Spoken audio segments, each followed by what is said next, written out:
Merhaba sevgili izleyenler, Kıbrıs'ın Sesi TV 2020 ekranlarında Diyalog Medya Grubu Genel Yayın Yönetmeni Sayın Reşat Akar'la birlikte sizlerleyiz. Evet, bugün ilk olarak konumuz tüm partiler yerel seçimlere odaklanırken belediyelerin de sorumluluk alanına giren trafik konusuyla ilgili herhangi bir plan proje sunulmaması dikkat çekiyor. Zira yılın ilk 10 ayında 18 kişinin hayatını kaybettiği trafik kazası meydana geldi. Türkiye ve Kuzey Kıbrıs'taki trafik cezaları üzerinde duracağız. Sonrasında trafik suçlarında olduğu gibi çevre kirliliği, gürültü kirliliği ve benzeri konularda yabancı uyrukluların, özellikle siyahi vatandaşların çıkardığı olaylar halk tarafından ciddi tepki görmeye başladı. Ele alacağız. Üçüncü konumuzsa meclis bugün yine toplandı. Salon yine boştu. Milletvekilleri salon dışındaki işlerle meşguldü. Bu arada asgari ücretle ilgili tartışmalar da henüz daha zamanı gelmeden başladı. Sendikalar hükümete baskı kullanarak yaklaşık 2.000 liralık bir artış gerçekleşmesini istiyor. İşveren tarafı ise bu duruma karşı değerlendireceğiz. Hepsi ve daha fazlasıyla sizlerle birlikteyiz. Tabii sizlerin de yorumlarını bekliyoruz. Reşat Bey merhaba. Merhabalar Funda Hanım. Herkese hayırlı günler dileyerek başlayalım. Evet. Meclise geleceğiz tabii ki. Meclisin bugünkü birleşiminden görüntüler hazırlanıyor. Gelecek arkadaşlar getirecekler. Fakat dün üzerinde durduğumuz bir konu vardı. Önemli bir konu. Hayati bir mesele. Trafik konusu. Bugün de trafikle ilgili biraz konuşmak istiyoruz. Çünkü programdan sonra arkadaşlarımız bir yılın istatistiklerine baktılar. Gazetelerde yer alan ölümlü trafik kazalarına ve yılın ilk 10 ayında 18 kişinin hayatını kaybettiği sonucu ortaya çıktı. Bu son derece üzücü bir tablo. 10 ayda Kıbrıs gibi küçük bir yerde 18 can kaybı. Tabii çok yaralı insan var. Bu yaralanan insanların bir kısmı ömür boyu çekiyor, sakat kalıyor, ya yürümekte zorlanıyor, ya ne bileyim vücudunda ağrılar oluşuyor. Bunun dışında bir de tabii milli servete bağlıyor, çok büyük zararlara yol açıyor. Peki neden acaba bu trafik konusunda yeterli önlemler alınamıyor? Bu konuda tabii ki çeşitli sebepler var. Bir tanesi, en önemlisi trafik konusunda işlenen suçlarda kültür bozukluğu. Çok farklı kültürlerden oluşan bir bölge haline geldi Kuzey Kıbrıs. Ve gelenlerin yerlilerden daha fazla bir sayıya ulaşması ve trafik kurallarımızın farklı olması, özellikle sürüş. Biz sol şeritten gideriz, onlar sağa alışmış. Bizde direksiyonlar sağdan, onlarda soldan. Bu bir. İkincisi, burada ehliyet alımlarının kolaylaşması. Biliyorsunuz 2 tane, bir şoför okulu sahibi, bir de polis müvettişi, ehliyet müvettişi hapislik cezası aldı. Şu anda cezaevinde yatıyorlar. Bir şoför okulu sahibi, bir de müfettiş. 2-3 kişinin daha sırada beklediği belirtiliyor yargı için ve onların da ciddi ağır suçlar işledikleri iddia ediliyor. Nasıl oluyor? Adaya bile gelmeyen kişilere ehliyet veriyorlar veya rüşvet veya çıkar karşılığında ehliyet veriyorlar. Dün bahsetmiştik, 19 yaşında bir genç aşırı derecede alkol tesiri altında gidip çok ciddi bir kaza yapabiliyor. Bunların tabii bir kısmını cezalarla önlemek mümkün. Caydırıcı cezalar koyuyor.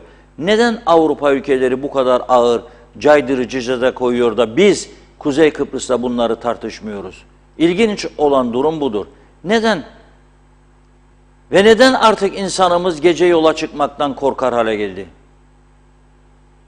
Gerçekten gece yola çıkmaktan korkar hale geldi insanlar.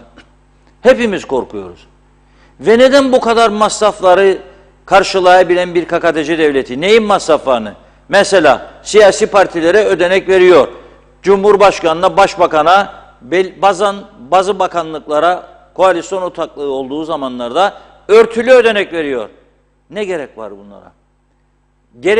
Gereksiz birçok yere harcama yapabilen hükümetler gelmiş geçmiş. bu ülkede. Ama öte taraftan bir Lefkoşa Gazi Mausa ana yolunda orta refüjler hala da koruyucu bariyeri konamadı. Bakıyorsunuz 1 kilometrede var, 4 kilometre, 5 kilometrede yok. 1 kilometrede var, 5 kilometrede yok. Yollar berbat, çemberler dünya standartlarının dışında anormal büyüklükte çemberler yaratıyorlar. Bu fikirler, bu korkunç bir durumdur. Nasıl beceriyorlar bunu anlamakta zorlanıyorum. Korkunç büyüklükte çember, sonra 2 araba dönecekmiş o çemberin yanından. Arabalar birbirlerine vurur hale geliyor. Aydınlatma yetersiz, yolların çoğu çökmüş. Yollarda ikaz çizgisi, görünmez halde ikaz çizgileri. Adamlar gider bariyere de vurur, çembere de vurur. Yani inanılmaz bir durumdan. Birçok sebep var. Peki şimdi yerel seçimler için siyasi partiler sokaklara dökülürken nasıl oluyor da belediyeler daha fazla trafiğin içine katılmıyor? Ben merak ettim. Bugüne kadar zaten doğru dürüst bir proje duymadım birisinden de. Seçimlere bu arada çok bir zaman kalmadı. 25 Aralık. Ne kaldı yani? 2 aydan az bir zaman kaldı seçimlere. Duydunuz mu bir trafik projesi herhangi birisinden? Halbuki bütün dünyada belediyeler trafik konusunun içindedir. Biz nasıl olacak bu iş? Yani sadece belediye sayılarını azaltmakla biz görevimizi yapmış mı oluyoruz? Hayır, kesinlikle öyle değil.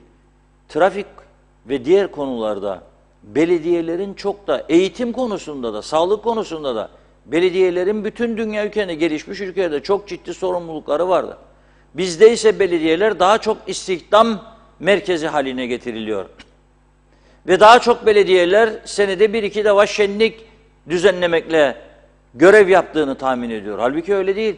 Bakın ama şimdi bugün baktım, devletin TAK ajansına bakın bugün, haberlerin yarısı neredeyse yok o belediye şunu yaptı, yok bu belediye başkanına durup bakıyor, böyle ekipler çalışıyor, onlar da bakıyor. Bu kadar zaman neredeydiniz ya? Göremedik hiç sizi. Neredeydiniz? Seçime çeyrek kala kimisi yol yapıyor, kimisi parka bakıyor, kimisi boyuyor, kimisi şarkılı, türkülü konserler, gençlik festivalleri, inanamazsınız. Nereden bunun kaynağı? Para varsaydı bu yolları ne yapmadınız ya? Size düşen belediyelere bu kadar zaman. Kaldırımlar ne oldu? Çocuk parkları ne oldu? Gençlik parkları ne oldu bu kadar zaman? Trafik konusunda ne yaptınız? Belediye zabıta memurları koşturuyor bu iş için. Güney Kıbrıs'ta ben de ceza yedim gittim. Lefkoşa'da yanlış yere park etmişim arabamı. Nereye ödeyeceğim falan belediye dediler. Arada bul. Bulup gidip ödeyeceksin. Ama bizde zabıtanın son zamanlarda ben özellikle Lefkoşa'da biraz görüyorduk geçmişte ama son yıllarda pek zabıta memuru göremiyorum. Belirli birkaç noktaya inat ve ısrarla dikiyorlar zabıtayı. Buradan topla parayı kaldırır bunlar diyorlar. Ve bu düşünceyle görevlerini yapmış olduklarını düşünüyorlar. Halbuki hiç de öyle değildir. Yani trafik konusu çok önemli, başlı başına bu ülkenin en ciddi konularından biridir. Hepimizin hayatıdır trafik. Hepimizin. Ben size biraz sonra uyuşturucu patlamasının yaşandığı bir ülke olan Kuzey Kıbrıs'ta uyuşturuculu trafik suçu işlemeye verilen cezalardan söz edeceğim biraz sonra. Türkiye ile burası arasındaki farkı ortaya koyacağım. Ama söz veriyorum yakın bir gelecekte bazı gelişmiş Avrupa ülkelerinde nedir durum? Onları da araştırıp sizlere buradan bilgi vermeye çalışacağız. Bunun için biraz zamana ihtiyacımız var. Zamanda sıkıntımız var. Ama bulup bunları ortaya çıkarıp sizlere aktarmaya çalışacağız. Bugün bu program için özel olarak arkadaşımız Ömer Kadiroğlu'na görevlendirdik. Dedi ki vatandaşlara bir sor bakalım. Yola çıkacağında, trafiğe çıkacağında içi rahat mıdır? Nasıl bir sıkıntı bekliyor? Nereden korkuyor? Bunları Ömer arkadaşımız sordu. Tahmin ediyorum hazırdır değil mi? Röportajlarımız. Onları izleyelim. Sonra Türkiye ile Kuzey Kıbrıs arasında ama çok ciddi suçlar konusunda ne tür farklılıklar var onları konuşacağız. Da trafikte seyir halindeyken kendinizi güvende hissediyor musunuz? Şimdi yollarımız çok güzel oluyor. Doğruya doğru. Ama hala daha yarım uçuk yollar var. Tamamlanmayan yollar var. Ama yollar güzelleşir. Gitgide güzelleşir. Yapılan yerlerden Evet, yapılan yerler çok güzel. Ama eksikler var. neler var mesela gördüğünüz eksik? Yani yollar tam finişe gitmedi. Eksikler var. Yollar çizilmedi.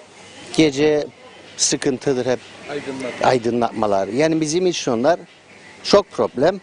İnşallah olur yani. Gece seyir halinde bazı yollarda cadde ışıkları yanmıyor.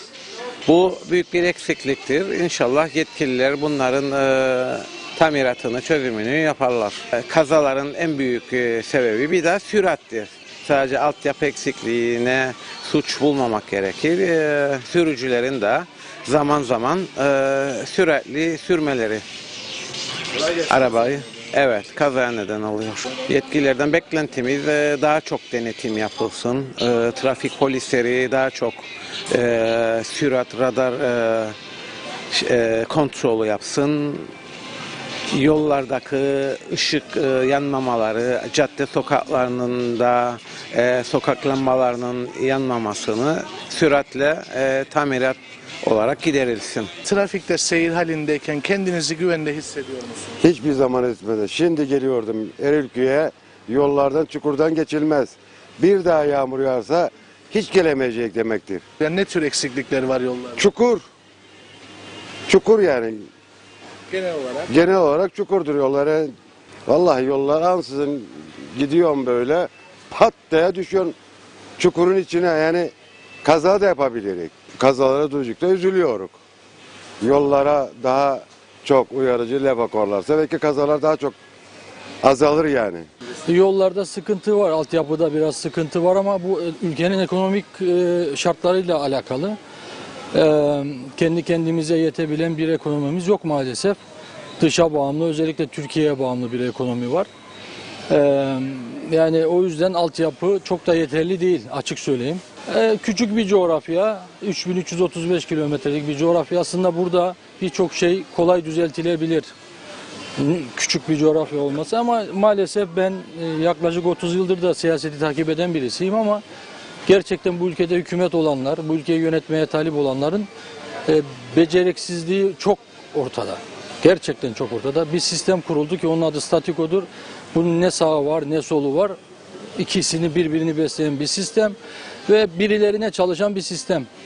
Yıllardan beri öyledir. İnşallah düzelecek. Ben şuna inanıyorum. Kendi iç dinamiklerimizle bunu düzelteceğimize inanmıyorum. Çünkü sistem bizi de besliyor. O yüzden yani Türkiye'nin 1600 yıllık geçmişi olan devasa bir ülkenin tecrübesinden yararlanarak bu ülkenin düzeleceğine inanıyorum, açık söyleyeyim. Yani yollarda şimdi biraz önce gelirken baktım yolun orta çizgisi çizilmeye çalışılıyor. Tedbir alınmadan yani dikkatimi de çekti, hatta dedim durayım da ikaz da edeyim ama durmadım. Ya doğru yaptığımız bir şey var mı diye düşünüyorum şimdi. Bu soruları soruyorsunuz da maalesef öyle, yani gidişat hiç iyi değil. Ama altyapıda yetersizlik var. Benim gördüğüm yollarımız çok da, mesela şimdi bu büyük tırlar, çok büyük tırlar, bu dağ yolunu kullandım geçen gün, çok büyük tehlike. Gerçekten. Tonajından fazla yük alıyor, yola zarar veriyor. Yaz kış onu şey yapıyor. Ondan sonra bir 10 gün önce de kamyon üstünlüğü kapatması lazım. Kum veya şey aldığı zaman ki rüzgardan arkadan gelen arabaya, hiçbirinde tedbir yok. Maalesef yok. Yani biz hükümet edenler küçük dokunuşlarla, basit müdahalelerle aslında birçok şeyi halledebilirler. Ama insanların gailesi, yani yönetenlerin gailesi insanlar değil, ülke değil. Aracınızla trafikte, yollarda seyrederken kendinizi güvende hissediyor musunuz? Vallahi ben Mausa'da yaşarım. Mausa yolları şu an zaten köstebek yuvası. Bence ne arabalar ne de kendini güvende hissetmiyor. Makinistlerden çıktığımız yok. Evet. Peki neler görüyorsunuz mesela? Derseniz altyapı sıfır. Eksiklik en basiti bir kentte yaya geçidi yok mu ya? Yaya geçitsiz bir kent ne olur? Mausa'da yani bir taraftan bir tarafa geçmek için yaya geçidi bile yoktur. Çoğu yerde bulamam. Gerek tarihi yerlerimizin tanıtılmasında, yerinin gösterilmesinde, gerekse de diğer yani levhalar çok eksiktir. Ya bunun için biz belediye başkanıyla bile görüştük yani resmi olarak. Fakat bir çalışma yok yani şu an. Gerek milletvekilleri, gerek bakanlar, gerekse yani bu polis şeyleri, müdürleri ya da herhangi başka yetkili kişiler yollara çıkmıyorlar mı bu eksiklikleri görsünler. Maalesef hiç güvende değiliz. Yollarımız çok kötü bir durum vaziyette. Işıklandırma yetersiz. Bu yüzden kendimizi hiç güvende hissetmiyoruz yollarda. Bilhassa gece giderken. Bir an önce devletimiz yollarımıza sahip çıkmaları gerekir.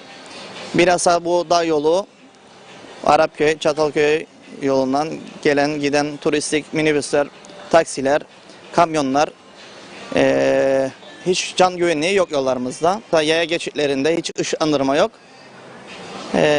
Yolda giderken hemen yaya geçidinden önümüze yayalar atlayabiliyor. Ve biz bunun bazen farkına varamayabiliyoruz. O yüzden yayalara çarpma riski çok yüksek. Bir an önce yollara, yaya geçitlerine devletimiz, Karayolları Dairesi önem vermeleri gerekmektedir.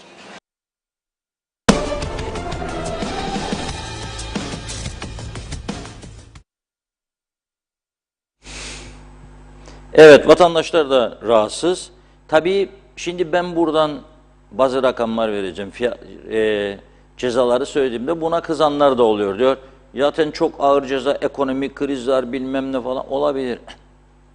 Devletin suçları var, olabilir, düzeltmesi lazım. Mesela şimdi bir vatandaşımız yazdı, gittim diyor Alman ehliyetimi KKTC'ye çevireyim. Bana dediler değişiklik olacak, bekle bir hafta daha şöyle böyle gidip geliyorum diyor, olmuyor.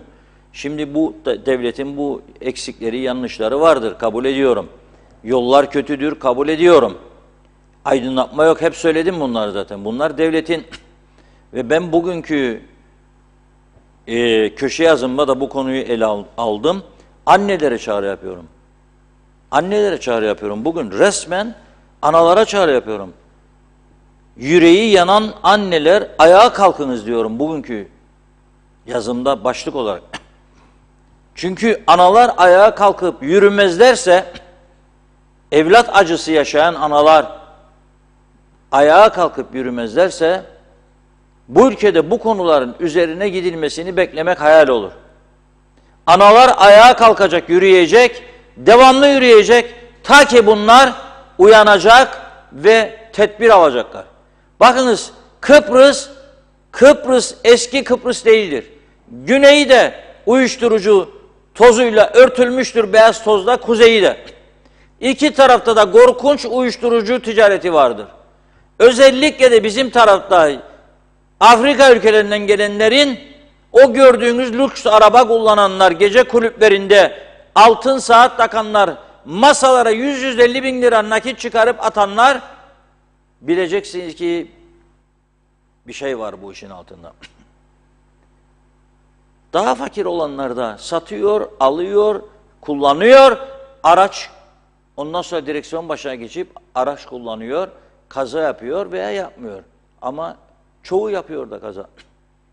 Ve ben bu ülkede doğma büyüme vatandaşlar, bu ülkenin insanları can korkusuyla seyahat edecek. Çünkü onlar gelip bu ülkeyi hem beyaz tozla kaplayacaklar hem de sürekli kaza. Buna asla izin vermemek lazım. Ayağa kalkmak lazım, uyanmak lazım. Bunun için de özellikle aşırı alkol tesiri altında ve uyuşturucu tesiri altında araç kullanmanın cezaları artırılmalıdır. Sürat, uyuşturucu, alkol. Ben İngiltere'deki gibi bir bardakla sınırlayın da demedim. Ama yok da bir şişe arkadaş. Ve direksiyon başına geçip 180 kilometre uçmak. Şimdi bugün bir izleyicimiz gönderdi bana sabahleyin. 2023'te uygulanacak trafik cezaları. Tabii bunu Hatay Belediyesi'nin açıkladığıydı ama sordum, Türkiye genelinde var. Birkaç tane nokta dikkatimi çekti. Bazıları bizde daha ağır cezalar ama çok az. Para cezasından bahsediyorum. Bizde biraz daha fazla ama mesela az önce konuştuğum uyuşturucu konusuna geleyim. Uyuşturucu madde alarak araç kullanmak. Tamam mı? Türkiye'de 20.977 TL, bizde ne kadarmış? 4.942 TL. 4 kat daha fazladır bizden Türkiye'de. 5 kat. Sen bu rakamla zaten teşvik ediyorsun bunu ya. Ya uyuşturucuya verdin bu kadar para ve yakalarsa seni 40 yılda bir, onu da nasıl yakalayacak? Uyuşturucu testi yapamıyor bizim polis. Son 1-2 cihaz getirmiş, yetersiz. Bütün bölgelerde yapamaz. Uyuşturucu testi yapamıyor. Güney Kıbrıs'ta var. Narko test yapıyorlar. Bizde yok. Şimdi gene bir başka önemli madde.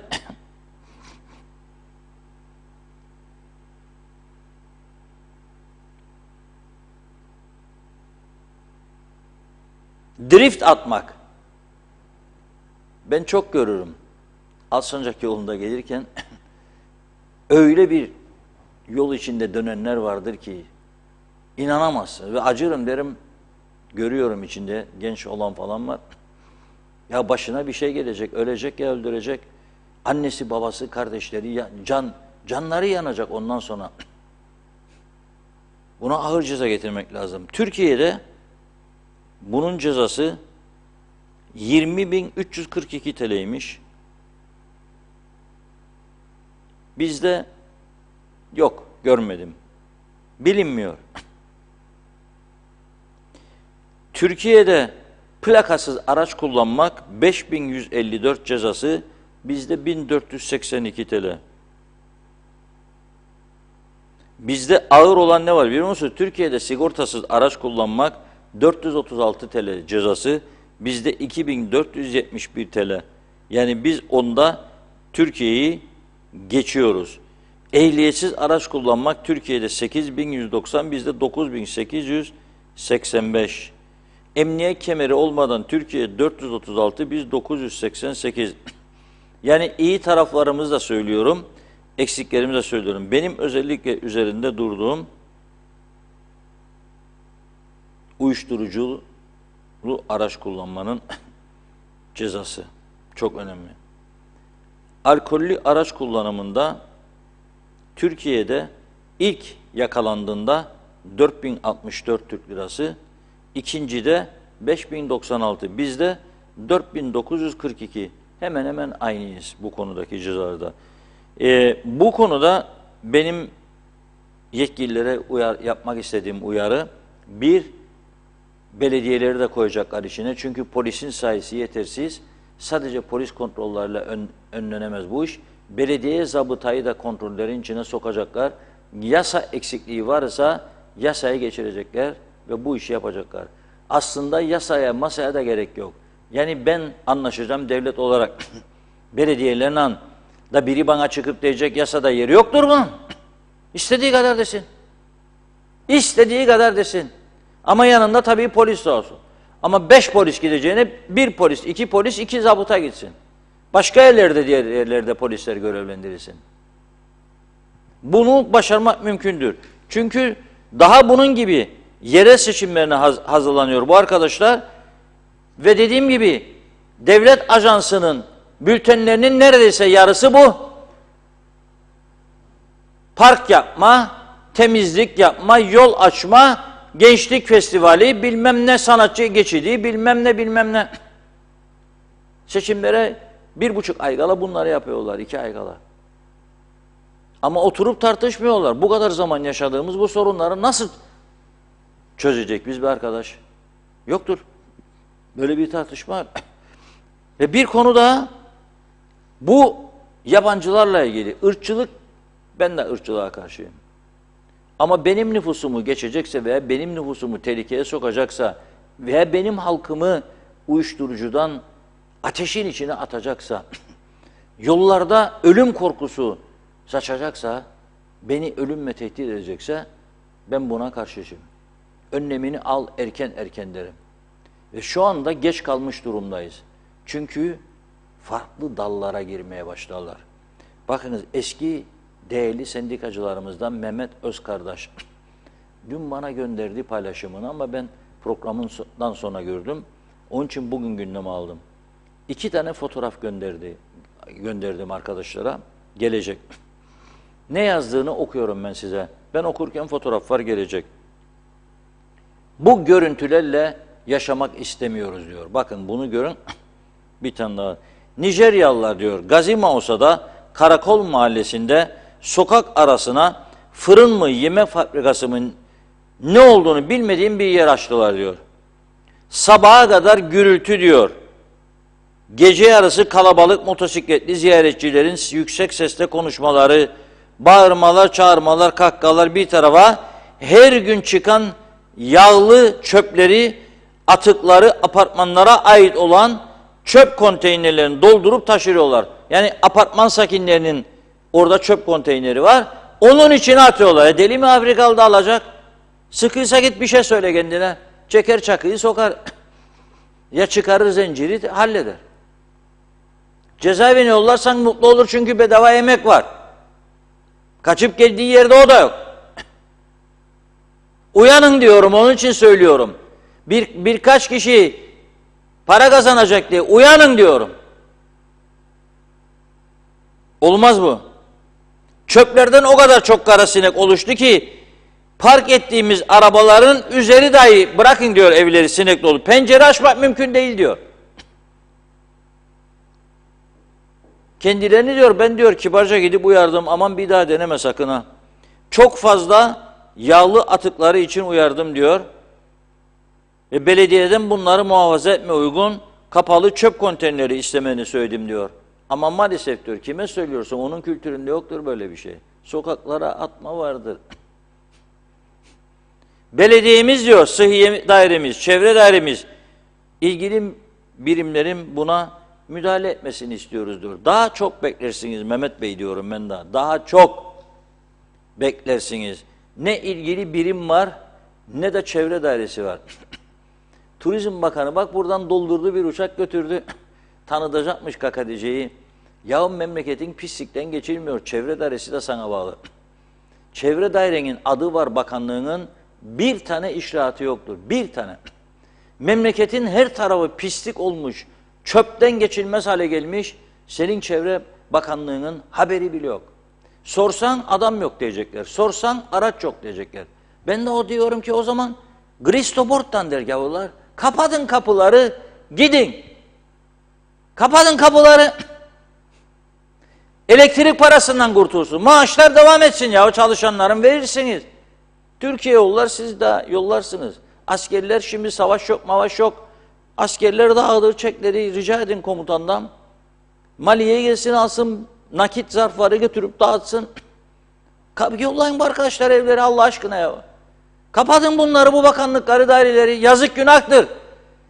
Enayi sınıfına koyduğunuz bir miktar insandan vergi alacaksınız. Ondan sonra bunları bu şekilde maaşlara vereceksiniz ama iş yapmayacak. Tabellası var, kendi yok. Ne anladım ben bu işten? Nerede bunun cezası ya? Nasıl açtılar? Belediye buraya, bunlara nasıl izin verdi ya? Da yerel seçim yapacakmış da zafer kazanacakmışlar. Çok yazık. İstediğin kadar bana boş nutuk söyle, at. Hiç inandırıcı değildir. Buyurun Funda Hanım. Mesajları çok var bugün. Çok teşekkür ediyoruz ilginize. Erol Topçu hayırlı yayınlar diliyor. Akçay Muhtarlığı da çok teşekkür ediyoruz. Adaşım Funda Karadudak da kolay gelsin demiş. Erdal Yarkın da iyi akşamlar. Ahmet Halil de. Mebrure Tahir Altu. Bugün Girne'nin en nezih semtleri olan Belepayız, Ozanköy ve Doğanköy'ü dolaştım. Muhteşem villalar gördüm ama sokaklar ve çevre berbattı. Kim ilgileniyor buralarla? Ya da o evlerde oturanlar hiç rahatsız olmuyor. yazmış Sayar Aker. Kuzey Kıbrıs trafik cehennemi, genç yaşta hayatı yitirmek çok üzücüdür. Gaye Kök, gece sokağa çıkmak mı? Belli saatten sonra sokaklar Afrikalılara teslim olmuş durumda, can güvenliği mi var? Doğan Falyalı, değil gece sokağa çıkmak, gündüz dahi diyor sokağa çıkılmayacak. Anlayan anlar, anlamayanlara anlatmak zor iş demiş, geniş düşünmek gerek. Şerife Turgay Derya iyi yayınlar diledi. İzzet Kahraman'da, Aylin Kızıl'da. Ali Ber, bu milletten hiçbir şey olmayacak diyor. Gemisini kurtaran kaptan diyelim. Şenay Hilmi, hayırlı uğurlu yayınlar, Londra'dan selamlar. Sayar Aker, başı bozuk şehirlendik, teknolojiye esirlendik. Devlet iş görmez, belediye hiç duymaz. Atalar güzel söylemiş, dağ başını duman almış, yürüyelim arkadaşlar. İzzet Kahraman, şikayet çözeceğim inşallah İzzet Bey. Türkiye'de ne varsa KKTC'de de olacak dediler diyor. Şimdi diyor şikayet etmeye hakkınız yok. Erkan Kaya, birleştirilen belediyelerde ilginç durumlar söz konusu. Beceriksizlikten birleştirilen başarısız belediyenin başkanı, başarılı belediyenin de dahil olduğu Birleşik Belediye'ye başkan olmaya talip. Bunun anlamı, verin diğer belediyeleri de batırayım ya da kısacası ben başkan olarak başka şeylerin peşindeyim. Sizi kim ıslah edecek çok merak ediyorum. Mehmet Uluçaylı, kolay gelsin, mutlu sağlıklı akşamlar diledi. Sibel Serin de kolay gelsin demiş. Çok teşekkür ettik Fatih Aztekin'e de. Mustafa Gürsoy, bildiğim kadarıyla ehliyetle ilgili tutuklanan şoför okulu sahibi ve ehliyet müfettişine verilen hapis cezaları karardan hemen sonra hapiste kaldıkları süre dikkate alınarak cezaevinden çıktılar. Cengiz Genç, TV 2020 severek izliyorum. Yukarı Bostancı'dan selamlarını yollamış. Cengiz Refikoğulları da. Erkan Kaya, ya Allah aşkına diyor, şu Girne'de Semih Sancar Caddesi'nde yaptığınız saçmalığı sonlandırın artık. Yolun diğer tarafına geçmek için 1 kilometre gidip dönüş yapmak lazım. Hem trafik, zaman kaybı, yakıt kaybı. Gidin şu Lefkoşa çemberindeki bariyeri düzeltin. Birisi uçacak, bir iş yapacaksınız. Arif Koruoğlu, deveye sormuşlar neren eğri? Deve demiş, nerem doğru. KKTC hükümeti buna benzer diyor. Hiçbir işinde hayır yok. Doğru yapılan bir iş de yok. Mehmet İnancı, hayırlı yayınlar olsun, batmış batırılmış kaoslar ülkesi cennet adamıza selamlar. Sizlere de sağlıklı günler dedi. Özkan Bişmiş, hükümetin aküsü düşüktür. Kafası çalışmaz, bize ne faydası var diyor. Evet, Çağatay Donlar, 48 senedir neyi doğru yaptılar ki? Ama böyle geldi, böyle gidemez. İzin verilmemeli. Bir gün herkes hesap verecek. Mebrure Tahir Altuğ, Girne'den Çatalköy'e, yine Girne'den Lapta'ya, ana yolda hiç trafik, ışık yok. Trafik son sürat akıyor, hız kısıtlaması da yok. Artık şehir içi yol haline gelen bu yolda sağda solda dükkanlar var. Arabanızla bu dükkanlara girdiğiniz zaman tekrar ana yola çıkmak mümkün değil. Sağdan soldan son sürat kesintisiz olarak gelen araçlar yüzünden cesaret ister diyor. Çok mu zor arada bir trafik lambası koymak? İnsanların hayatını tehlikeye atan bu durumu düzeltmek demiş. İsmet Ezel, belediyeler panayır yapmamalı diyor. Mehmet Uluçaylı, bir an önce tüm bölgelere akıllı kameralar yerleştirip kayıtlı olup seyir sefer çıkarmayanlar tespit edilmeli. İskele bölgesi, Ukrayna plakalı araçlar yollarda seyrediyor. Bunların kontrolü veya uzun süre kullanırsa gümrük vergisi ödeniyor mu demiş. Sayar Aker, dur yolcu, yollar asfalt değil, uyuşturucu dolu. Eski zamanın muskacıları yeni zamanın esrarcısı oldular. Ordu temizlik yapmalı demiş. Mehmet İnancı, Afrikalı yarın siyasete de el atacak Sayın Akar diyor. Ondan sonra ayıklasınlar pirincin taşlarını. Nazime Nalbant, güzel haberleri kaçırmadan sizleri izliyorum. Bu durumları gördükçe üzülüyoruz. Nerede bu olanların, neden bu olanların önüne kimse geçmiyor diyor. Böyle olur mu? Kim isterse istediğini yapıyor. Üzgünüm demiş. Zeliha Adaman, hayırlı yayınlar diledi o da. Aysel Yaz'da, Hasan Nihat Erduran, ana yollarda kavşak harici çıkış olmaz. Şehircilik ve bölge belediyeleri paralel servis yollarını dizayn edip kaldırımı uygulamaları gerekir. Karayolları ağaçlandırma ve otokorkuluk uygulayamaz durumdadır şu an. Ağaçlar kesilir, yola çıkılır.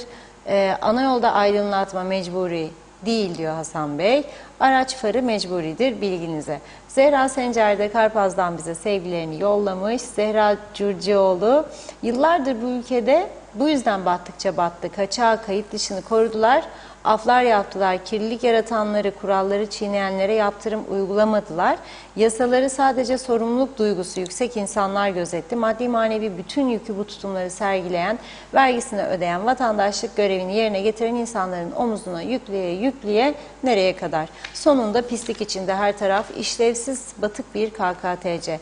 Hasan Nihat Erduran, pastayı büyütmeden olmaz, o da izolasyon ve ambargolara ulaşıma takılır diyor. Son kalan da servet tıraşlamadır. Vergi listeleri bence rezalettir demiş. Ablos memuru kadar gelir vergisi vermeyen dolu. Şirketler zararda garibanların. Kira, stopajlar, kaçağı ceza, yata havuza vergi, asgari ücret çarpı 12 yıllık gelir muaf üzeri. Her gelir vergiye tabi olmaya mecburidir. Yoksa memuru da kimse işletemez bu düzende.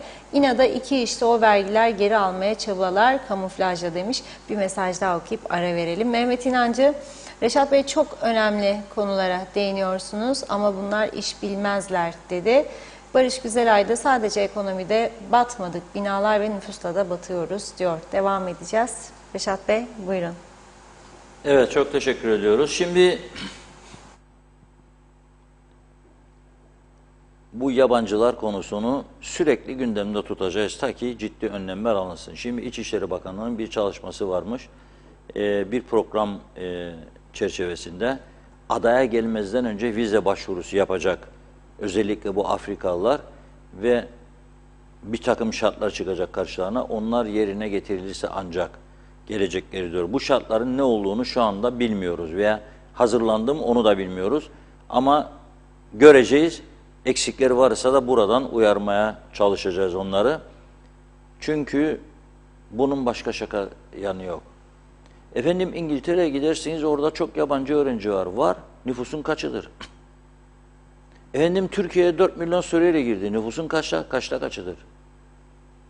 Ama ben burada 100 bin, 120 bin, 150 bin Kıbrıs'ı Türk'ün üstüne 300-400 bin yabancı koyarsam ve bunun %40'ı, %30'u Afrikalılar olursa, onun oradaki kültürünü buraya taşırsa bu durum çok korkunç olur. Bakınız 2 gün üst üste Rum basınının verdiği bir haber vardır. 2 gün üst üste Rum İçişleri Bakanı Nikos Nouris, Güney Kıbrıs'taki Purnara göçmen kampı var. Ezici çoğunluğu Afrikalılardır. Ve bunların ezici bir çoğunluğu bizim üstümüzden oraya kaçanlardır. Geliyorlar sahillerimize, Avrupa'ya gidecekler diye onları kandırıyorlar insan kaçakçıları. Ellerindeki parayı alıyorlar, sonra götürüp sınırın bir yerinden atıyorlar. Akıncılar tepelerinden veya başka yerlerden. Ve bu insanlar tabii o tarafa gidince de Avrupa Birliği kurallarına göre hareket ediyorlar. Bunları göçmen kampına götürüyorlar. Çoğu siyasi sığınma istiyor. Bunların yemesi, içmesi için büyük paralar gidiyor ama akıllıdır Rumlar. Avrupa Birliği'nden koparıyorlar paraları. Onunla kalsa bir şey değil. Devamlı orada olay çıkarıyorlar. Bölge insanları artık oturamaz oldu. Kavga, gürültü, yangın yakıyorlar her tarafı. Ama bir daha büyük tehlike. 1200 kişiye yakın AIDS vakası varmış kampın içinde. 800 civarında tüberküloz var. Uzun yıllar Kıbrıs'tan kalkmıştı tüberküloz vakaları. Orada şimdi bu tehlike var. Bunu tartışıyorlar. Bizim tarafta akşam hangi meyhanedeyik, nereye gidecek, ne yiyecek, ne içecek? Hadi be falan bölgeye akın edelim. Orası kaptırmayalım burayı CTP'ye yahut da kaptırmayalım burayı UPP'ye. Koşturma. Ya meclis bugün gene. Meclisin görüntüleri. Ya bakınca insan üzülür kahrolur ya. Bakar mısınız bu meclise? Çoğu meclisin içinde de değildi. Oturumu açıyorlar, sonra herkes kayboluyor. Ya arka tarafta kahve içmede telefonlarda ya da meclis dışına gidiyorlar. Televizyon programa katılıyorlar, geliyorlar, geri gidiyorlar. Ya katıldıkları programlara da bakarım. İnternet TV'lerine katılıyorlar. Bakıyorum 2 kişi izler. Hele bir bakanımızı gördüm. Ya dedim bu kadar olmaz be. 2 kişi izliyor. Biri programcı zaten, biri de orada. Çeken varsa cep telefonu tutar. Sen 1 saat orada tartışıyorsun. O 1 saati Sayın Bakanım bakmayınım. Bu memlekete hizmet için versen ya acaba? Bak Cumhurbaşkanımız, Turizm Bakanımız orada. İngiltere'yi fethetmeye gittiler. Kendi kendimize oradan Futbol Federasyonu, Horsley Türk Okulu konuşuyorlar. Kırmızı halıdan gidiyor, kırmızı halıdan gelecek. En lüks otellerde ağırlanma, şoförler, arabalar, her akşam bir yerde ziyafet. Ben de burada memleketimde ölüm korkusuyla araba süreceğim ha, yola çıkacağım. Ya da çocuğumu koyacağım, göndereceğim bir yere. Orada uyuşturucuya alıştıracaklar mı, alıştırmayacaklar mı, onun korkusunu çekeceğim. Nasıl bir memleket oldu burası? Biraz bunlarla ilgilenin ya. Bakın cezalardan bahsettim. Yollardan bahsediyorum. Bu paraları bir kenara ayırsanız yolları tamir edeceksiniz ya. Ama bütçede varmış. Koymayın bütçeye, kaldırın artık. 2 yıl süreyle kaldırın. Bütün parti yardımlarını, örtülüleri kaldırın. Araçların yarısını satın. Bu ülke hasret kaldı böyle adımların atılmasına, ya böyle kararların alınmasına. Bu insanlar hasret kaldı. Ve buradan gerçekten açık ve net bir çağrı yapıyorum. Elektrik giderini meclisin istedim programdan önce. Ama dediğim gibi bizde devlet diye bir şey yoktur.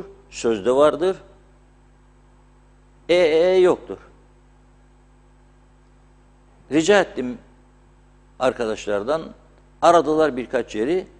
Hiçbiri bilmeyik, bakacak, edecek gezer. Yarın büyük bir ihtimalle alacağımızı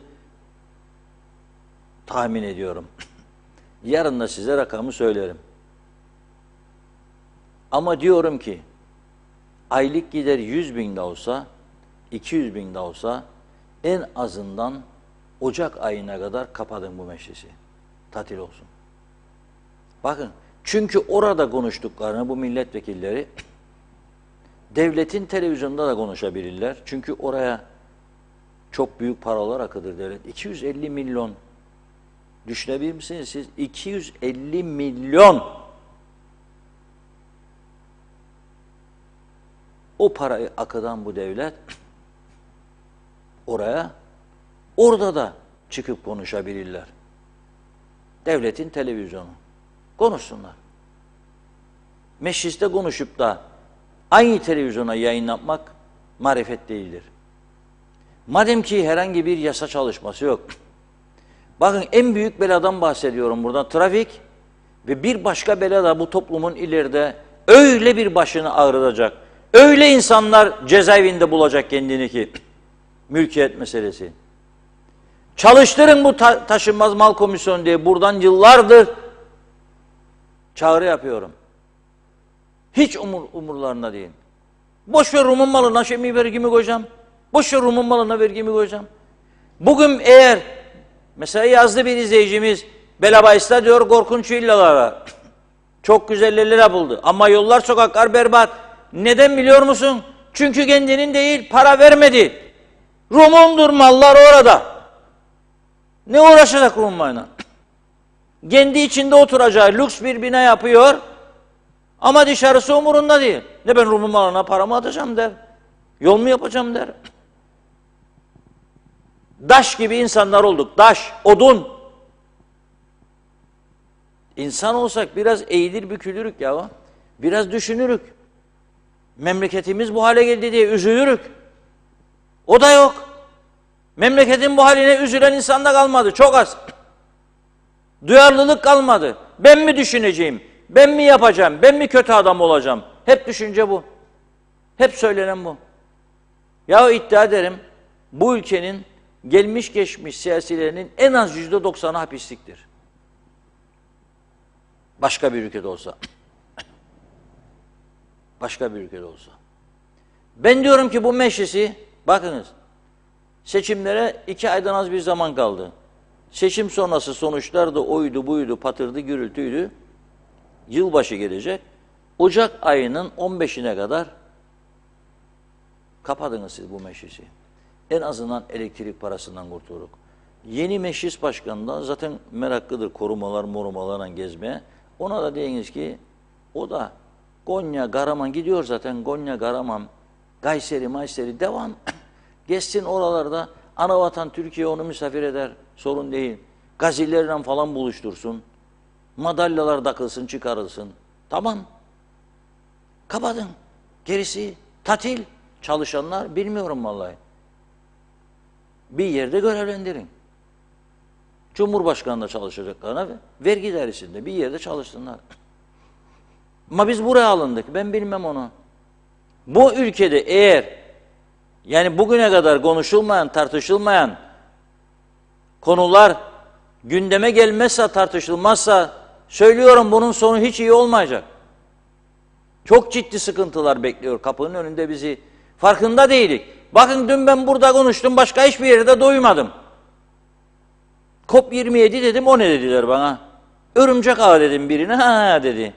Şaka etmiyorum dedim. Örümcek ağının yeni adı COP27 dedim. Yemin ederim.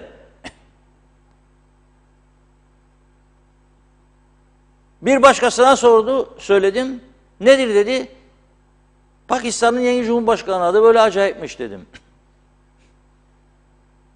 Kahkaha attı.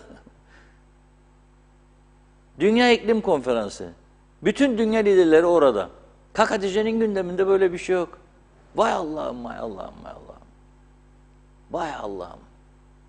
Bizimkilere ne derim ben bilir misiniz? Abdestsiz namaz kılan dinsizler ordusu. Sırf gösteriş için insan camiye gider mi ya? Sırf Türkiye'ye mesaj versinler de görevleri devam etsin. Erdoğan onları desteklesin yahut da Fuat Bey falan. Fuat Bey de bugün geliyor. Hoş geldi, sefa geldi. Ama biraz değişik bir şeyler yapsınlar ya. Farklı insanlarla da görüşsünler. Biraz yağcılığın dışında bilgiler alsınlar. Çünkü para vere vere de bu iş düzelmeyecek. Çünkü burası Türkiye'nin vitrinidir. Burası ne kadar iyi olursa Türkiye o kadar rahat eder dışta. Ve bunlar sadece para vermekle olmuyor. İyi insan kalitesiyle, iyi yönetimle oluyor. Çünkü bu da Türkiye sorumluluk altında kalıyor. Kıbrıs'a müdahale eder diye. Orası Türkiye'nin alt yönetimi oldu diye mecliste konuşuyorlar zaten. Gazetelerde yazdırıyorlar. Bunu mu istiyor Türkiye yoksa daha düzgün, iyi ilişkiler ve burayı güzel yönetecek, ciddi kararlar alacak. Hatta Türkiye örnek olabilecek bir yavru vatan. Daha güzel olmaz mı? Neden bunları düşünmüyor? Sadece kahramanlık nutukları olduğunda konferanslar falan filan. Biraz da Kıbrıs'ın gerçeklerini konuşalım. 48 yıl geçti hala da biz 74'te gözyaşlarımı tutamadım. Geçti 74, 48 yıl. Hala da beni bunlardan avutmayın ya. Memlekete bak sen. Nasıl bir yer teslim aldın ve ne yaptın sen bu ülkeye? Nasıl bir yer teslim aldın ve ne yaptın? Ona bak sen, ben ona bakarım. Ve şimdi yetmeyecek Kıptekin elektrik üretimi. Bugün bakmayın siz bizim meteoroloji yanıldı. Ben Güney Kıbrıs'ın Meteoroloji Dairesi'nin günlük paylaşımlarını her gün incelerim. Yalanım yok. Cyprus Weather yazın Google'a. Cyprus Weather. Önce çıkar karşınıza bir harita. Sonra altında Kıbrıs Cumhuriyeti Meteoroloji Müdürlüğü'nün sitesi var. Tıklayın, açılır. Cuma'ya kadar baktım bugün. Dün de baktım. Ben dün baktığımda salı günü, yani bugün için yağmur göstermiyordu Lefkoşa, Girne'yi falan. Bizimkiler açıkladı, bugün de yağmur. Cuma'ya kadar devam edecek. Bugün Limassol'da var, Trodos'ta var yağmur sadece. Ama yarın, Perşembe, Cuma, 3 gün yağmur var. Girne'de yağmurlu görünüyor, Lefkoşa'da. Değişir mi bilmem. İklimler değiştiği gibi yağmurlu günlerde rüzgara göre falan değişiyor. Neyse, şimdi yağmur yağdığında, hava soğuduğunda ısınmaya talep artar. Bu defa Kıptek teklemeye başlar çünkü yetmez üretimi. ne yaparlar? Aksa'dan daha çok isterler. Güney Kıbrıs'tan isterler. Onun için halkı elektriksiz bırakacağınıza soğuk kış gecelerinde bazı önlemler almak daha doğrudur. Üretim olsa diyeceğim tamam. Oturup çatışsalar bir hafta içinde taşınmaz mal komisyonu çalıştırmak için Rum mülklerinin satış döneminde ek vergi yasasını geçirsinler, şerefiye vergi yasasını. Helal olsun derim. Yok. Otursalar ölümlü trafik kazasında 7 yıl olan hapislik cezasını 10, 12, 13 caydırıcı 15'e çıkarsalar helal olsun derim. Otursalar bir kamyon çöp döken adama 8 lira olan maskara ligi cezayı 8 bin lira, 80 bin lira çıkarsalar helal olsun diyeceğim. Ama yok. Yoksa o zaman kapat git evine kardeşim. Ama seçim var, demokrasi. Olabilir ya, seçtik hadi. Gidin, gezin köyleri 3 ay. Yalan dolandan kandırın insanları. Lefkoşa'ya, denizi Lefkoşa'ya taşıyacağınızı da söyleyebilirsiniz. Yapın, gösterin. Söyleyin, bir şey değil. Kemal Sunal'ın filmlerine bakın, ilham alırsınız. Söyleyebilirsiniz bunu. Engel yok. Ama meclisi kapatın. Lütfen kapatın o meclisi bir süre için. 2 ay, 3 ay tatile girsin. Yaz tatili 3 ay yetmedi, 3,5 ay. Koyun üstüne 3 ay daha, helal olsun. Maaşlar devam ya, garanti. Meclis başkanına dediğim gibi koyun korumalarla beraber o köy senin, bu köy benim. Tarsus var, Gaziantep var. Gitmediği yerleri söylüyorum. Gönderin. Cumhurbaşkanıyla beraber yarışıyorlar zaten şimdi. Türkiye'nin hangi köylerini gezecekler diye. Devam. Gezin. O köy senin, bu kasaba benim.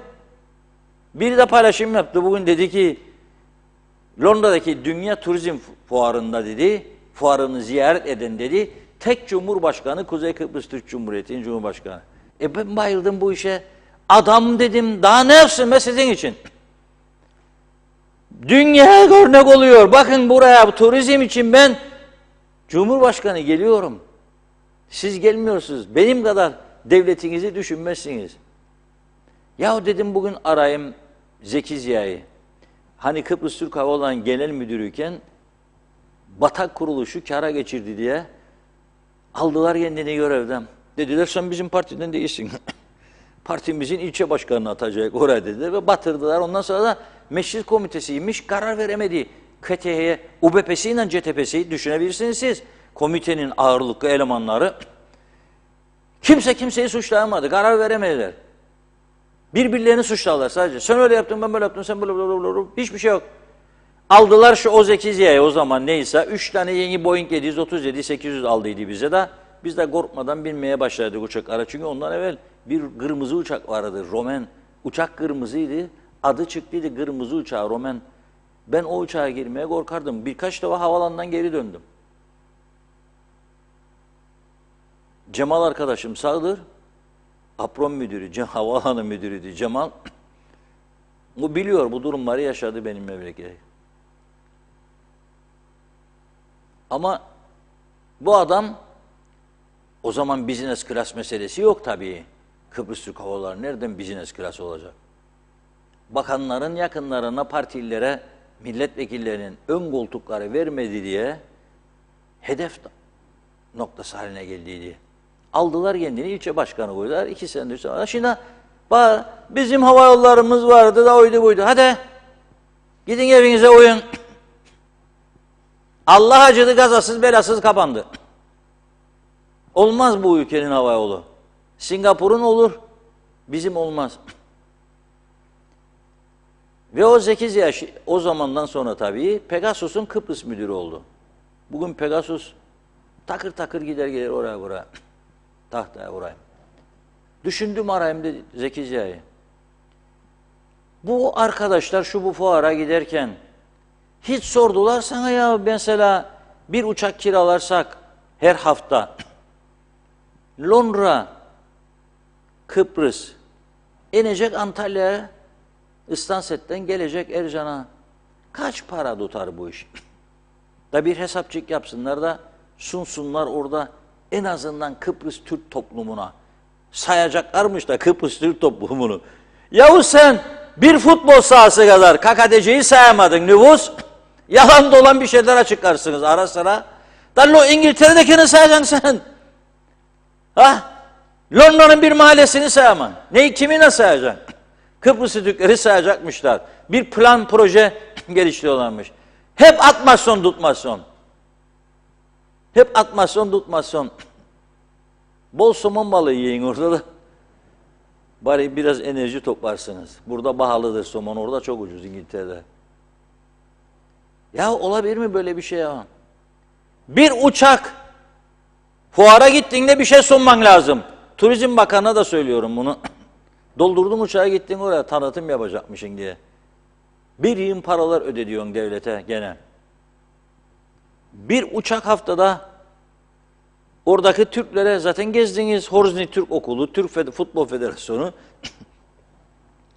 Türklerin yoğun olduğu yerler de bellidir. Gidin Stoke Newington, Newington Green, Harringay, Wood Green, Tottenham, Doston, Elephant and Castle. Buralar Türklerin yoğun olduğu bölge. Hem de Arapların, zencilerin. Gezin. Oradaki acentelere verin broşür mesela. Fuara gelen yabancılar bunlardan anlamaz, ilgilenmez. Her hafta ben bir uçak kaldıracağım. Ey Kıbrıslı Türkler, sizi vatanınıza taşıyacağım. Oradaki akrabalarınızla buluşturacağım. Gelenler buraya gidip hiç otelde kalmasalar bile, ki varlıklıları var, kalırlar yani. Ailelerle kalsalar bile masraftır.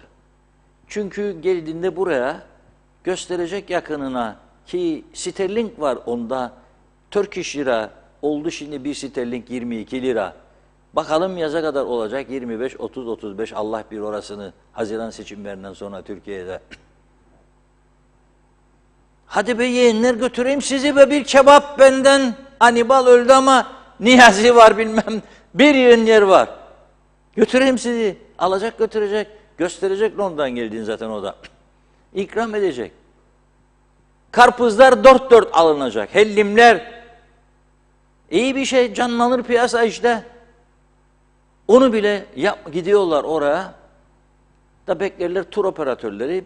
3-5 tane ziyaretçi gelirse oraya tur operatörleri broşür verecek. Da bekleyecek, bunlar Kıbrıs'a gelecek. Nasıl gidebilirim Kıbrıs'a ben? Sorayım şimdi, İngiliz olsam da oraya geldim. Nasıl gideceğim Kıbrıs'a? Seni koyacağım buradan uçağa. Gideceksin, ineceksin İstanbul'da. Gireceksin salona, elinde de çanta. 3 saat, 4 saat bekleyeceksin ya 5 saat, 8 saat sonra da Ercan Havaalanı. Cyprus Paradise. Cennetten bir ada. Kıbrıs bir ada mıdır diyor, cennetten parça mıdır? Öyle bir şarkı var değil mi? Kıbrıs bir adadır. Ancak cennetin cehenneme çevrildiği bir ada oldu. Bir bölümü. Northern part of Cyprus. Ne satacaksın ya? Bazıları der, bugün bakarım. İşte gösterecek kendilerine, şu bu Kıbrıs'ın güzellikleri de var. Neyi var? Lokma Şam işi. Kaç kişi kaldı yapan onu da? Ancak festivallerde, panayırlarda neyi kaldı? Bumbar şeftali, gologaz bullez. Moleya nedir? Galan.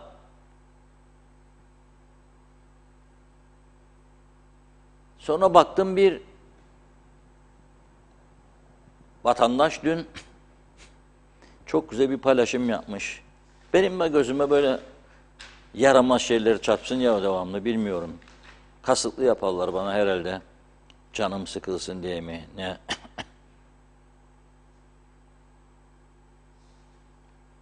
Dünkü gazetedeydi zannederim. Ermeni manastırını görmüş. İlk defa diyor. Ermeni manastırını gördüm diyor. Tarihi bir yer. Paha biçilmez. Her taraf yıkıldı, döküldü, pislik içinde diyor. Adam anlamaz ki be bundan.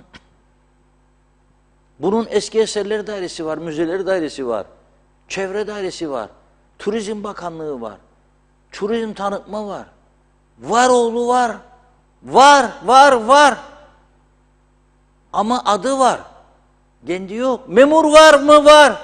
Maaşlar tıkır tıkır. Ama hiç yok. Ermeni manastırından ne? Ermeni düşman der hemen herhalde. Bana ne Rum'un manastırından der. Çamlıbel'in manastırına bakın ya. Yüz karası değil mi bu ya Allah aşkına? Da Limos'unda caminin halısı yerlerine kadar bir kenarcı yanmış Arap cigara içerken düşürmüş oraya caminin içine. Arap da tek kişi bakıcı koymuşlar, ne yapsın? Giden yok, gelen yok, cami boş. Dedi kimse yok, cigarayı buradan çekeyim. Düşmüş, külü de birazcık yandı diye savaş ilan ediyorduk. Ankara'ya kadar şikayetler ettiler buradan. Camilerimizi yakıyorlar Sayın Cumhurbaşkanı, o da beyanat dedi. Yok böyle bir şey. Ne cami yapma, restore ederler sadece. Bizim hamamlar burada, hepsini kapattılar. Ömerge hamamı var geçtiğinde Rum tarafına. Lokmacı'ya çok yakın. Tavsiye ederim gidin bakın. Ömerge Camii pırıl pırıl. Ömerge hamamı pırıl pırıl. Neyimiz kaldı ya sorarım ben size. Neyimizi da interest activity turizmmiş. Ne? Zeytin getireceksin. Zeytinyağı çıkarsın şimdi. Kaç kişi bulacaksın? Orkideleri söyledi size. Allah rahmet eylesin. Nur içinde yatsın. Maureen Hutchinson diye bir İngiliz kocasıyla geldi Tony ile buraya. Hisarköy'de Türk malı bir ev almışlardı. Bahçelerine harnup ağacı ektiler, zeytin ağacı ektiler. Interest activity yaparlardı. İngiliz getirmeye başladılardı. Zeytin toplama, zeytinyağı çıkarma. Ama işte 10 kişi, 15 kişi falan. Neyse, bizim Kıbrıs Türk cemaatinde hiçbir kimsenin farkında olmadığı bir şeyi çıkardı kadın. Nedir? Doğal orkidelerimiz. Bilmem kaç çeşit orkide. En fazla da Geçikköy'ün oralarda. Hisarköy'ün altı. Yürüyüş yaparken İngilizleri getirdi. İngilizler aman wild orchids, wild orchids. Onlarda biraz kafalarda var ya problem. Öyle dedik biz. Delirdi İngiliz. Orkidecik görmüş de çekecek. Bizimkiler koparır. Bizim görenler kopar. Onlar da aman aman üstüne basmayın. Dikkat edin fotoğrafını çeker. Ve paylaşır diye. Gittim Kıbrıs'ta doğal orkide gördüm. Baktı bu İngiliz kadın. Biraz sohbet meselesi gibi oldu ama meyhanede anlatacağım ama burada anlatayım daha iyi dinlenir.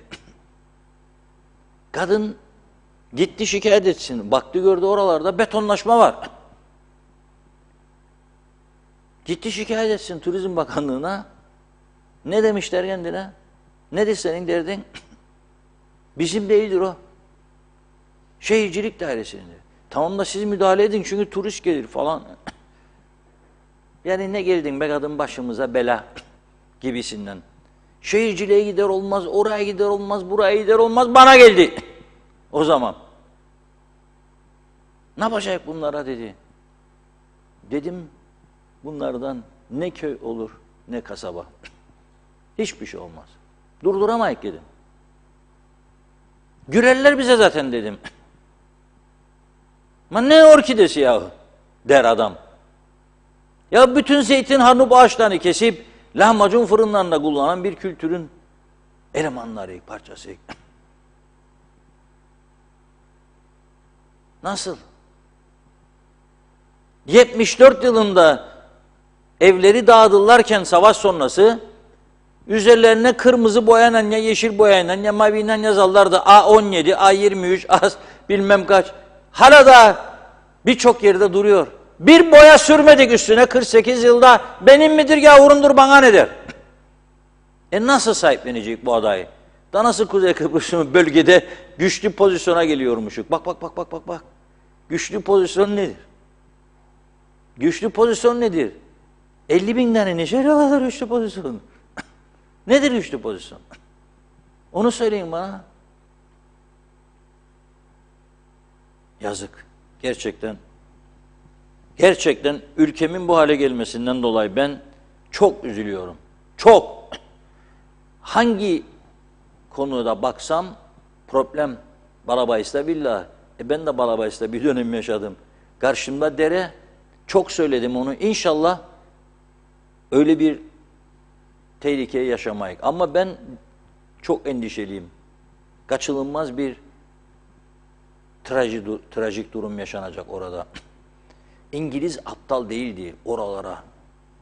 Dev dere yatağı yarattı, dev. Çünkü dağın ucundan su akacak, denize gidecek. Bizimkiler orayı da doldurdular.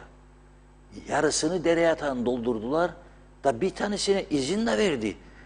Ülkeye yararlı birçok yatırıma bu şehircilik bilmem ne daireleri o kadar zorluklar çıkardı, perişan etti insanları.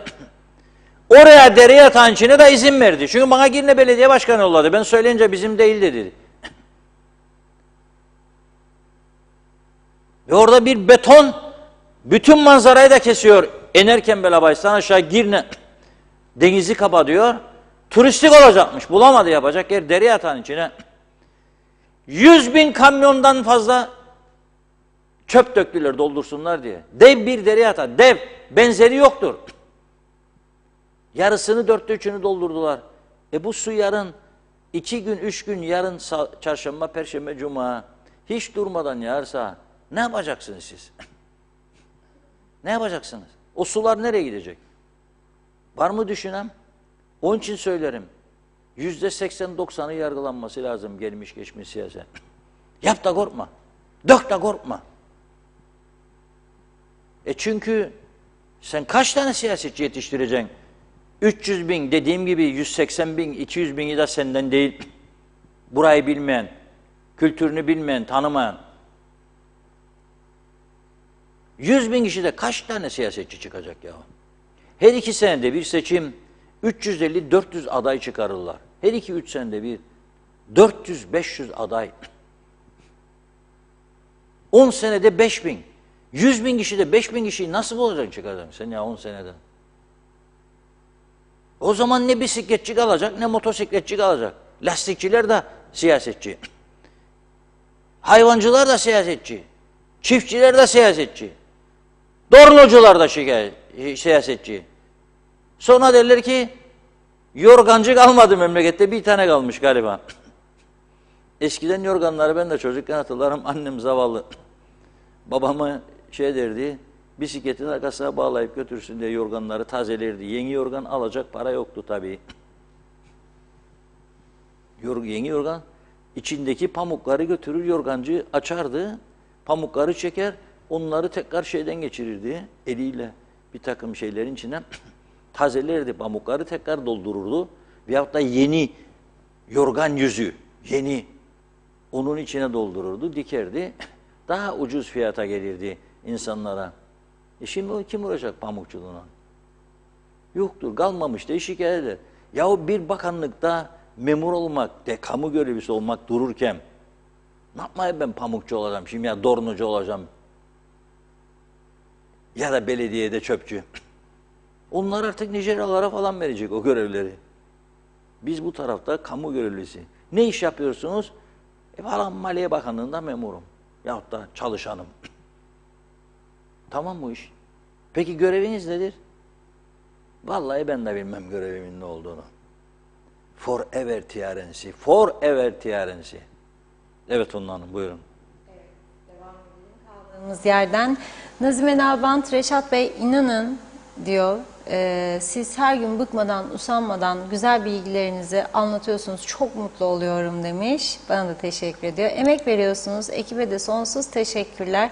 Seviliyorsunuz dedi. Celal Harun, kazaların önüne geçmek için biraz daha dikkatli olmak gerek. Olmak yeterli. Peki kör noktalarda nelere dikkat etmeliyiz? Trafikte yanlış hareket etmenin yol açtığı kazaları Bayındırlık ve Ulaştırma Bakanlığı gerekli tedbirleri almalıdır. Hüseyin Koltan, sağlıklı yayınlar, iyi ki varsınız demiş. Emeğinize sağlık. Mustafa Cüce'de.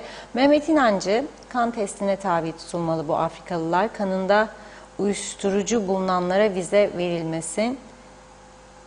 Evet, Mehmet Uluçaylı, madem mecliste vekiller gidip de görev yapmayacak, meclisi kapatıp online siyasete geçsinler, araçları da satsınlar, boşuna masraf olmasın diyor. Mustafa Siyami Karaman, bu ülkeyi mevcut beceriksiz ve eğitimsiz yöneticilerin düzeltmesi imkansız.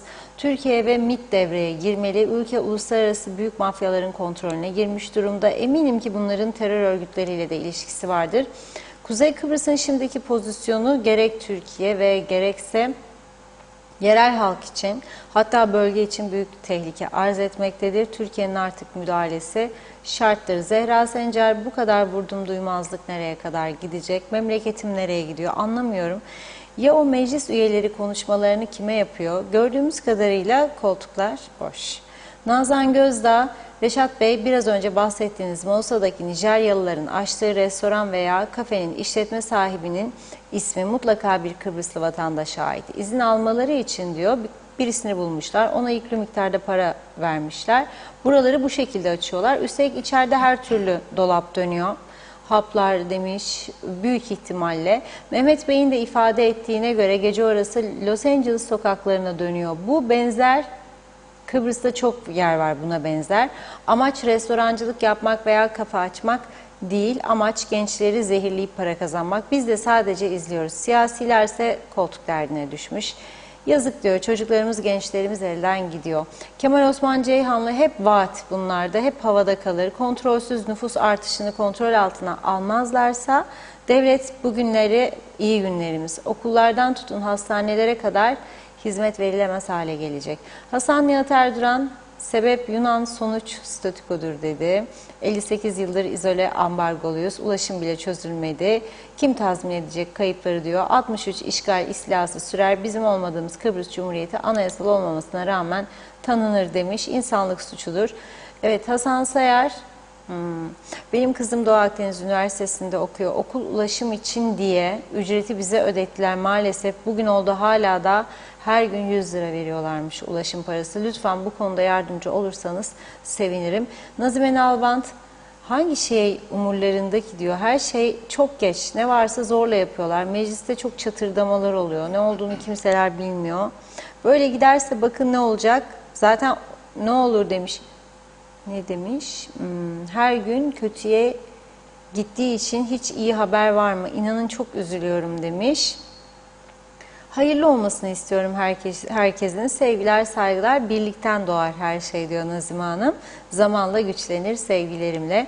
Mehmet İnancı, Macar Devlet Başkanı bayan makam arabasını satmış, parayı hazineye yatırmış. Bizde Cumhurbaşkanı Meclis Başkanı'nın makam araçları satılmalı, sayın bakanların makam arabaları da satılmalı Reşat Bey. Saltanata son vermeliler. Evet, Ramazan Dal Rumun malı değil diyor. Hasan Nihat Erduran, 63 işgal ve istilasıyla katlettiler, soydular, sömürdüler bizi, zengin oldular diyor. 74'de zengin girdiler diyor. Bize de 3'te bir savaş artığı bıraktılar. Köy bulduk, kasaba, sanayi bölgeleri yaptık diyor, oteller yaptık, yollar yaptık diyor Hasan Bey. Ambargolu olmamıza rağmen bunları yaptık demiş, uyanalım. Evet, Mehmet İnancı, yürü demiş Cumhurbaşkanı'na, kim tutar seni? Londra'nın köylerini de dolaşın diyor. Oksijeni boldur. Sayareker partiler adaleti getiremediler. Adaleti sandviç yapıp yediler. Londra'da kırmızı halıyı göremedik. Mehmet İnancı, en güzeli Angolem Hava Yolları'dır dedi. Şenol Tatlıcıoğlu iyi yayınlar diliyor. Mustafa Siyami Karaman, sevgili Zeki konusunda çok haklısın Reşat kardeşim demiş. Zeki çok ciddi ve işini gayet iyi yapan bir arkadaştı. Maalesef değerini bilemedik diyor. Evet, bir iki mesaj okuyup ara verelim. Salih Taşkın, Yaradana kul. Ben bir turizmciyim. Giden o heyetin %80'i bürokrat. Turizmciler devre dışı. Çağatay Donlar, bir an önce kapatsınlar meclisi. Kararları zaten meyhanede verirler diyor. Mehmet Kurtulmuş da bize sesine yüreğine sağlık versin Reşat Bey. En büyük TV 2020 dedi. Hüsniye Emel Özer'i de okuyup ara verelim. Reşat Bey, meclisimizin bu görüntüleri bizi çok üzüyor. Tüm halka saygısızlık sayıyorum, kınıyorum. Çok merak ediyorum. Güneydeki mecliste oturumlar böyle mi oluyor? Bu konuda bizi bilgilendirmenizi rica ederiz. Çoğumuzun bu görüntüleri kınadığına eminim dedi. Doğan Falyalı da kendin pişir, kendin ye diyor. Her şeyi yapamasan dahi toprak helvası yapıp tüketmek gerek. Besleyici vitamin, bilmeyen öğrensin. Nelerin vardı Kıbrıs'ın hepsi unutuldu. Yeni dünyaya kavuştunuz öyle mi diyor. Yiyin de korkmayın. Devam edeceğiz. Sözü Reşat Bey'e bırakıyorum. Buyurun. Evet, çok teşekkür ederiz. Funda Hanım, sazı aldım eline. Durmak bilmiyorum maşallah. Çok mesaj okuyunca zaman kalmıyor bize. Kasıtlı mı yapıyor acaba bilmiyorum. Yorulmayayım diye mi yapıyor? O da olabilir. Belki çok yorulmayayım diye yapıyordu. Ama ben bardakları 2 tane tutuyorum gördüğünüz gibi. Birisinde zeytin çayı var, zeytin yaprağından. Çok tavsiye ederim. Birisinde su var. Bazıları bazı güzel şeyleri paylaşmayı sevmez. Aman der bende kalsın kimse bilmesin. Ben öyle yapmayı sevmiyorum. Zeytin yaprağı diyorum. Yaprak. 10 tane günde koyun bir bardak sıcak suyun içine demleyiniz, içiniz. İyi gelir diyorlar. Birçok yerden iyi geldiğini öğrendiğim için ben de içiyorum. Ama %100 emin miyim? O değil. Ama bir tanenin zararı olmaz. Faydası olursa da faydamıza diye düşünüyorum. Yani zeytin yaprağının çayı iyidir diyorlar. Onun için size de tavsiye ediyorum. Şimdi çok önemli konular duruyor bir kenarda. Hiç kimse, bakın, siyasileri bir kenara bırakayım. Siyasiler de sendikalarda, sivil toplum örgütlerde hiç kimse bir şey tartışmıyor. Ya bu kadar memleket bu kadar hızlı bir şekilde değişiyor, elden gidiyor. Hiç mi rahatsız olmuyorsunuz? Sadece maaş kavgası, ek mesai kavgası, ne bileyim, o oradan buraya gitmesin, bu buraya gelmesin. Bunun kavgası, tamam yapın bunu. Tabii ki insanların, üyelerinizin haklarını koruyacaksınız, çalışacaksınız. Mağarada bir de yaşadığınız memlekete bakın. Para arsa da maaş, huzur yoksa nereye yarar bu iş? Huzurun olsun. Bakan yok. Bununla hiçbir şey duymuyorum, görmüyorum. Yani meclisi benim gibi onlar da görüyor. Ama bir şey yok. Tepki veren yok. Belediyelerin hizmet veremediğini onlar da görüyor. Ama tepki yok. Trafiğin korkunç boyutlara ulaştığını, tehlike arz ettiğini görüyorlar. Yolların çöktüğünü, bir şey yok. Bugün bir baktım, artık sayısını kaçırdım ya 4 ya 5 sendika. Asgari ücret böyle olmalı, asgari ücret böyle olmalı, asgari ücret artmalı. Yılda 2 kez toplanır ya, hemen toplanmalı. Daha Ocak'ta toplanması lazım diyor. Hayır şimdi hemen. Seçim var diye sağ olsun bakanlar, Çalışma Bakanı diyor ki, talep gelirse diyor masayı diyor, seçimden önce de toplarız diyor. Ocak'tan sonra seçimden önce. Faydası olur, faydası zararı olmaz.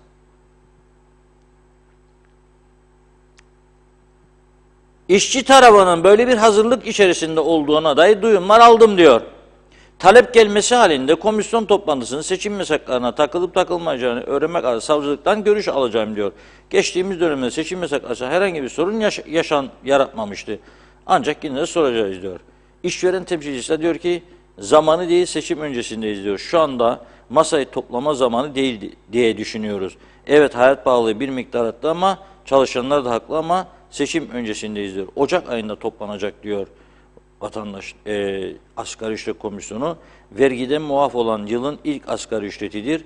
Eğer yılbaşından önce belirlersek vergi dilimine dahil olacak. Zaten yeni yıla bir şey kalmadı diyor. Ama Kıbrıs Türk İşçi Sendikaları Federasyonu, Türksen, Hürriş, Kıtams her taraftan asgari ücretin yükseltilmesi gerektiğine ilişkin açıklamalar var. Açlık sınırı 10.600 Türk lirasına ulaştı diyorlar. Şimdi pahalılık var mı? Var. Mevcut asgari ücretle geçinmek zor mudur? Evet zordur. Evet zordur.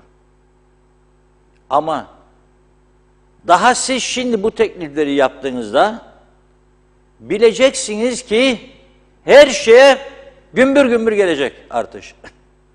Daha gerçekleşmedi.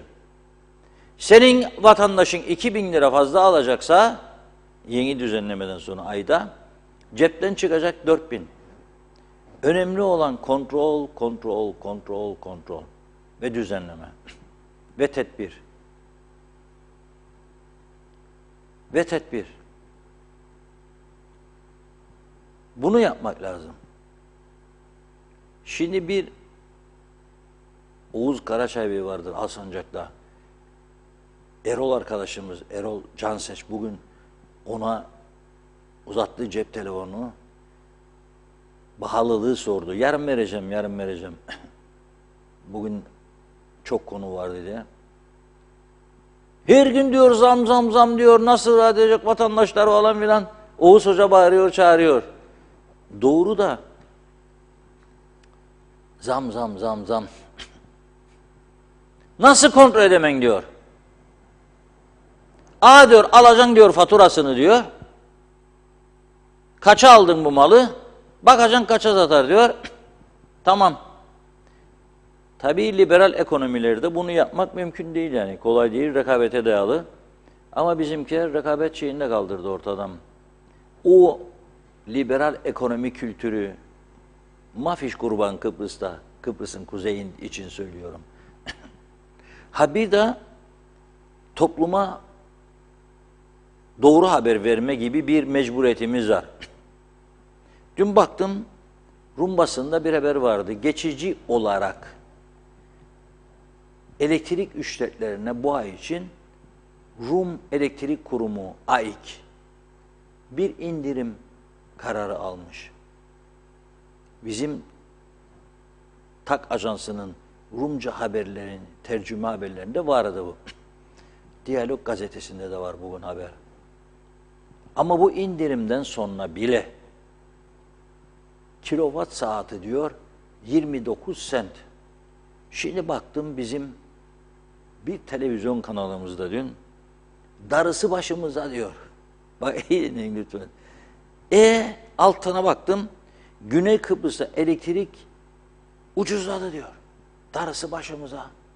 Şimdi haberin içindeki 29 senti okuyup 1 euro eşittir 18,5 TL çarpıp da 29'a bölüp bir de bizdekinden karşılaştırsa arkadaşlar biz yine de iyiyiz Allah'a şükür demesi lazımdı. Darısı başımıza deyince ne demek istiyorsun?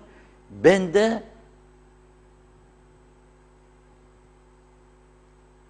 $20 sentin de altında 17-18 sen 29'a olsun bizde de demek istiyorsun. Yani nasıl çıkacak bu işin içine o zaman? Bende 3.25 kilowatt saati ya 3.50 orada geliyor işte neredeyse 6 TL. Doğru bilgiye ulaşıp doğru değerlendirme yapıp doğruyu konuşmak lazım. Elektriğe bize zam yapsınlar diye söylemiyorum. Hatta ben bizde elektriğin ucuzlayabileceğini düşünüyorum. Türkiye'de artık her televizyon kanalı tabii izlenmez çünkü birçok sipariş haberleri var falan. Ama ekonomi haberlerinde Bloomberg iyidir. Ben orayı izlerken her gün sabahleyin en az yarım saat 45 dakika işe gitmeden, gelmeden bakıyorum, gece de öyle bir şey yapıyorum falan. Şu anda en fazla reklamlar nedir biliyor musunuz? Dönen televizyonda, Bloomberg'de elektrik şirketleri Türkiye'de, elektrik üreten şirketler ve çoğu güneş panellerini öne çıkarıyor. Güneş enerjisi. Bizde ne bir plan, ne bir program, ne bir şey, hiçbir şey yok. Hiç ama. Yani ne olacak bu elektrik? Nasıl? İklim konferansından başladım. COP27 dedim. Pakistan'ın yeni başbakanı. 200 devlet adamı orada, dünyayı yöneten adamlar orada bunu konuşur. Birleşmiş Milletler Genel Sekreteri çok az kaldı diyor. Bir point daha diyor yükselirse dünya nüfusunun yarısı tehlikede, öleceklerini diyor insanlar. Helal olsun bize ya. Hiçbir konuda ilgi, düşünme ve üretme diye bir derdimiz yok. Onun için ben normal karşılarım artık. Manastırlar çökmüş, kiliseler yağmalanmış, mezarlar yerle bir edilmiş, ormanlar yakılmış. Ben artık normal karşılamaya başladım. Öyle bir kültür oluştu ki kimsenin umurunda değil. Kimsenin. Ama biri bir işaret çaksın. Mesela meğerde konuşalım bu gece. Da ben diyeyim ki haberin var ama senin. Ne? İsrailliler, Yahudiler aldı burayı, bütün mallar gitti bizim elimizden. Hemen o an başlar Facebook'a. Biri ona Filistin olacak derler. Da sen toprağına ne kadar sahip çektiğini söyle. Kimdir satan, satılırsa sonra bu malları? Biz değil miyik?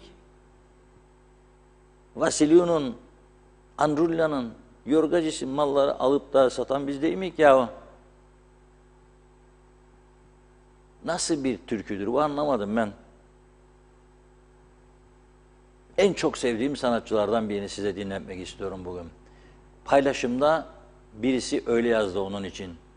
Yok dedi 1000 yıl sonra, 10.000 yıl sonra dahi dedi, böyle bir sanatçı Türkiye'ye gelmeyecek dedi. Birkaç tanedir benim çok değer verdiklerim, çok iyi sanatçılar var ama bu çok önemlilerden biridir. Allah uzun ömür versin kendisine diyorum.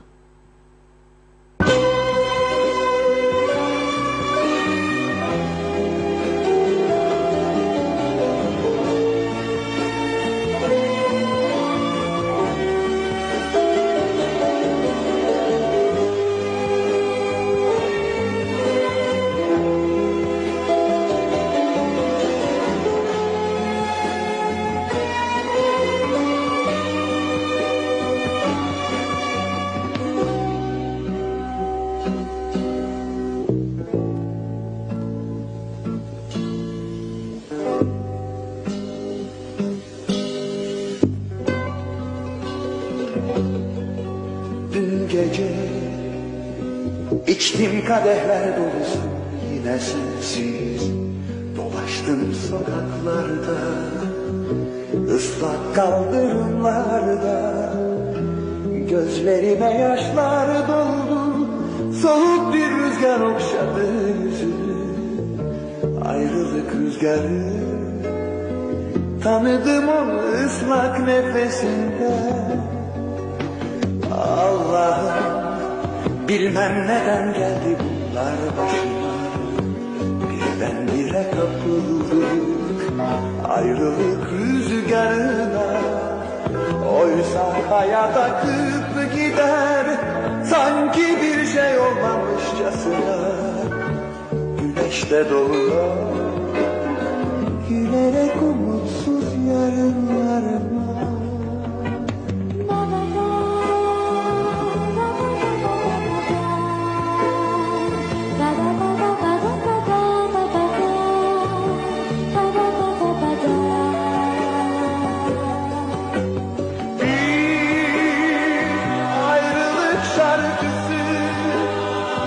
Dolaşır dillerde, seven gönüllerde.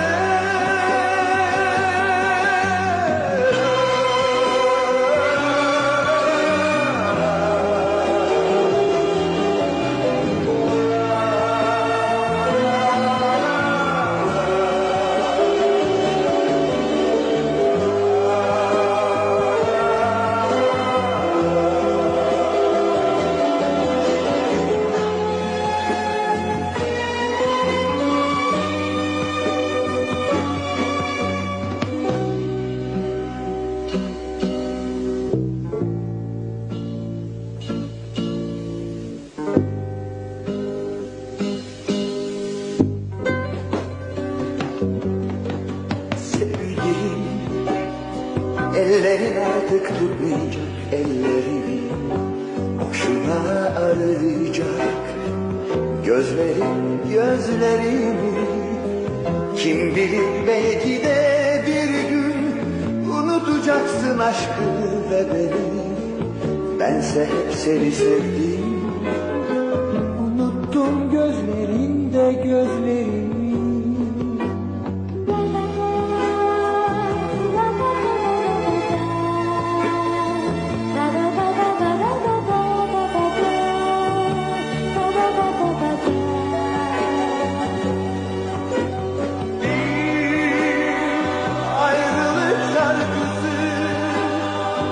Dolaşır dillerde,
Evet, Alpay'dan dinledik.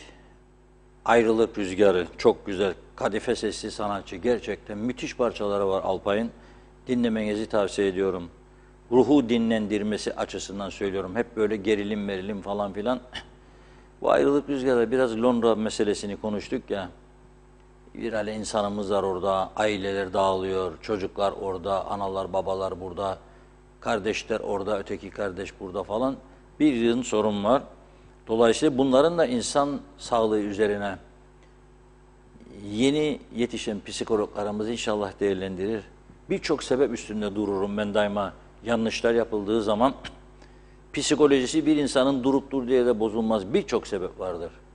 Ya bu sebeplerden bir tanesi de belki dıştan görünmez, belki çok hissedilmez gibidir ama ailelerin dağılması, parçalanması, bunlar çok etkileyicidir insan psikolojisi üzerinde. Ne yaptığını bilmez duruma gelir bazı insanlar. Anlayacaksınız ki çok karmaşık bir yaşamı vardır. Yani evet. Dolayısıyla böyle. Şimdi yeni müftümüzün adı nedir? İnanın bilmiyorum. Çünkü bir tayin olduğunda galiba adı çıktıydı. Başka da duymadım. Din İşleri Dairemizin yeni başkanı, müdürü. Bilmiyorum. Eskisi de mecliste milletin vekilidir şu anda. Ama bir açıklama bekliyordum. Görmedim şu ana kadar. Rum Başpiskoposu Hrisostomos hayatını kaybetti. 81 yaşında. Enos işçiydi. Evet, Enos işçiydi. Adanın Yunanistan'a bağlanması. Evet. Ama sadece o değil. Toplumun ezici bir çoğunluğu Enos işçidir Rumların. Bunu bilmez miydik yani? Bak bizim içimizde de forever tiarensi diyoruz. O da bizde tiarensicilik, Türkiye'yi falan filan, taksimcilik falan. O ayrı bir şey. Aynı adayı paylaşıyoruz. Bir din adamıdır. En azından bizim taraftaki bir din adamının da bir başsağlığı mesajı yayınlamasını beklerdim ben. Bu bizi küçültmez. Bu bizi tam tersi yükseldir, itibarımızı artırır. İstanbul'daki Fener Rum Patriği geliyor, Bartelemos. Çok önemli bir adamdır. Dünyada çok saygın yeri vardır. Cenaze töreni için. Başka bir şey daha söyleyeyim. Yas ilan etmiş Rum yönetimi. Hrisostomos'un ölümü nedeniyle. Cumartesi gününe kadar. 5 gün yani neredeyse. Bayraklar yarıya indirildi bugün güneyde.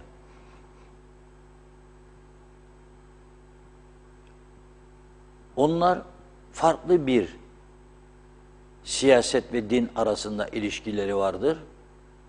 Bizde farklıdır. Bu da ilginç bir durum. Ama ben diyorum ki en azından evet EOK, Enosis, Yunanistan'ın onların değişmez tezleridir. O ayrı bir şey. Ama aynı adada. Adanın bir tarafında başpiskoposlar, bir tarafta müftü bile yok, din işleri dairesi dedik adına başkanı. Ama Rumlar gene görüşme olduğunda eski başkanımız giderken ona mufti derlerdi, mufti. Bu Hrisostomos da eskisi onlarca kez görüştü. Din adamlarıyla barış bulunacak dendi ve Ankara'da bu politikayı destekledi, yoksa gidemezdi zaten o yani. Gidemezdi. Şimdi ne oldu da?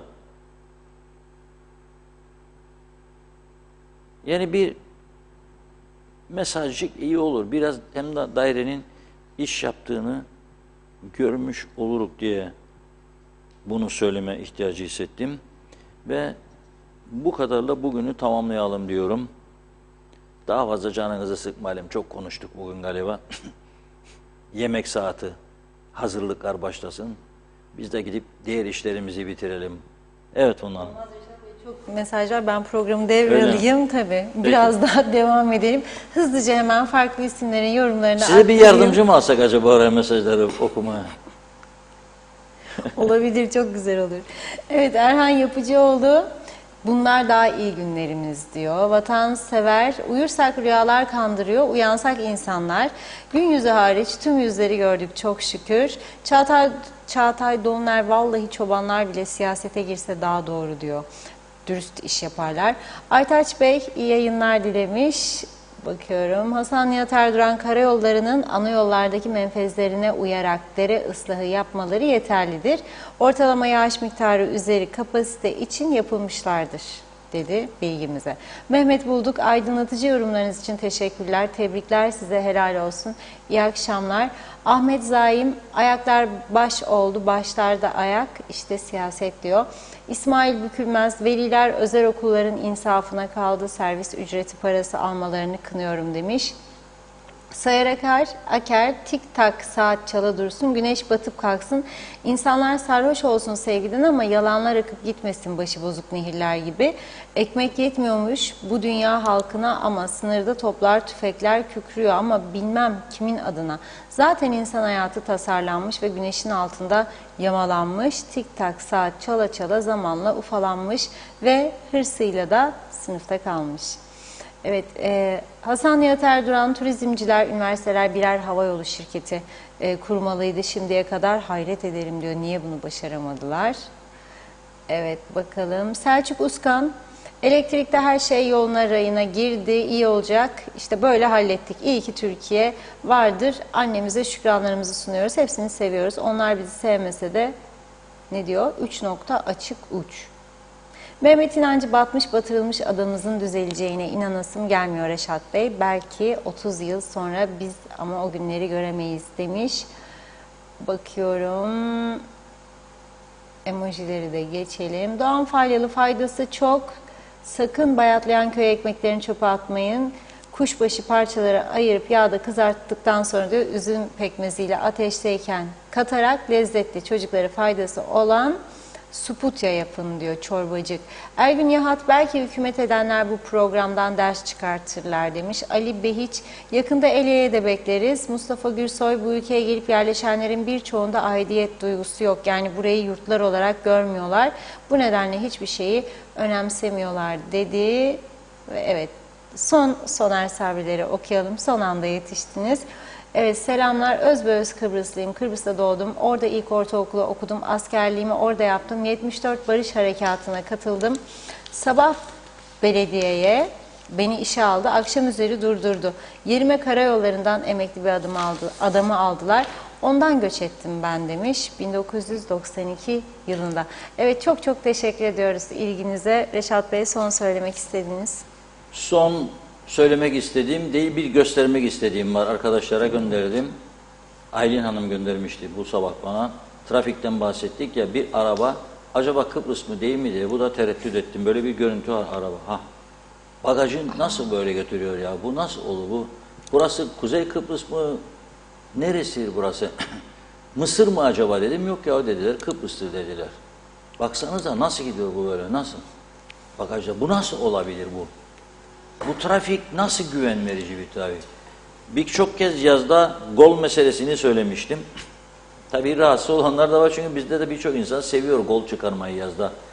Klimayı çalıştırmıyor veya klima çalışmazsa golü çıkarıyor, dışarı pencereyi açıp böyle çeviriyor da. Tamam da şimdi geçerken yanından bir çarparsa gola, gol kopacak. Gol kopacak. Yasak mı diye sordum ben kaç tane trafik polisine, yasaktı dedi. Ama gidiyor insanlar dedim. Çaresizmiş gibi bir durum ortaya koyuyorlar. Ben gene söylüyorum, umum kesiminde hiç böyle bir film görmedim yani, gol dışarıda. Sallaya sallaya gitsin. Yahut da arka camda bebeğim senin için ölürüm. Yahut da baban sağ olsun, anan bilmem ne olsun. Olmaz ya böyle şeyler. Durdurun bunları, durdurun. Başkaları bizi değiştirmesin, biz onları düzgün bir şekilde yaşamaya teşvik edelim. Değişe değişe sonumuz bakalım ne olacak. Evet, çok teşekkür ediyoruz. Yarın inşallah maşallah yeniden birlikte olalım diyorum. Evet, biz de size teşekkür ederek programımızı noktalıyoruz. Yarın yine aynı saatte görüşmek üzere. İyi akşamlar.